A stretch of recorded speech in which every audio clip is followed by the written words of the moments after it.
Hello मेरे aspirant साथियों, स्वागत है आपका सिविल्स विद आनंद में। आज हम लोग इकोनॉमिक्स के एक कंफ्यूजिंग टॉपिक्स को देखेंगे जो बैंक रेट और रेपो रेट है। तो इन दोनों में डिफरेंस क्या है, आज हम इन चीज़ों को देखेंगे और उसकी पहले कॉमनैलिटी जानेंगे। तो कॉमनैलिटी सबसे पहले देखा जाए कि दोनों में सिमिलैरिटी क्या है, तो ये लिक्विडिटी मैनेजमेंट टूल्स है। लिक्विडिटी मैनेजमेंट टूल्स का मतलब कि पैसे का जो इन्फ्यूज़न है, आना जाना, वो कैसे कम किया जाए या ज़्यादा किया जाए, तो वो एक टूल्स है ये दोनों। और ये क्वांटिटेटिव मेजर है। और ये दोनों है क्या, तो है ये लेंडिंग करता है सेंट्रल बैंक के द्वारा। ठीक है, आरबीआई इसको लेंडिंग करता है किसको, कॉमर्शियल बैंक को, कोई कॉमन पीपल को नहीं, कॉमर्शियल बैंक को लेंडिंग करता है आरबीआई दोनों। और रेट कौन फिक्स करता है, ये मॉनेटरी पॉलिसी कमेटी जो है यही आरबीआई की, वो रेट फिक्स करती है। मेनली ये रेपो रेट फिक्स करती है। ठीक है, रेपो रेट फिक्स है और इसके बेसिस पे बैंक रेट फिर बाद में फिक्स होता है इनडायरेक्टली।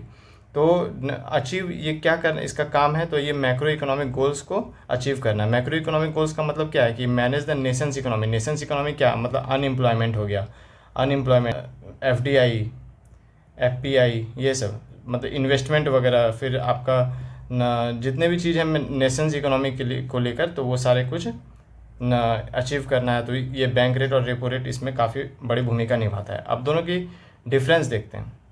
तो डिफरेंस क्या है, तो बैंक रेट और रेपो रेट का डिफरेंस, बीआर और आरआर का डिफरेंस ये है कि इसमें कोलेट्रल रिक्वायर्ड नहीं होता है। ठीक है, बैंक रेट में कोलेट्रल रिक्वायर्ड नहीं होता है, जबकि कोलेट्रल इसमें रिक्वायर्ड होता है रेपो रेट में।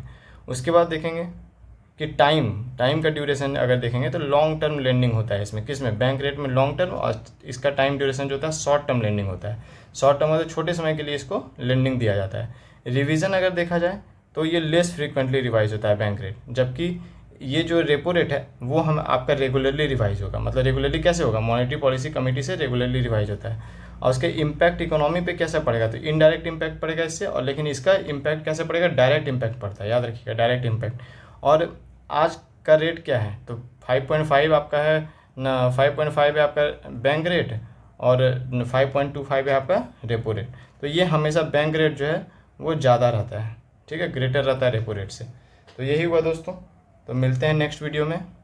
अच्छा लगे तो लाइक, कमेंट, शेयर, सब्सक्राइब बिल्कुल करें। धन्यवाद।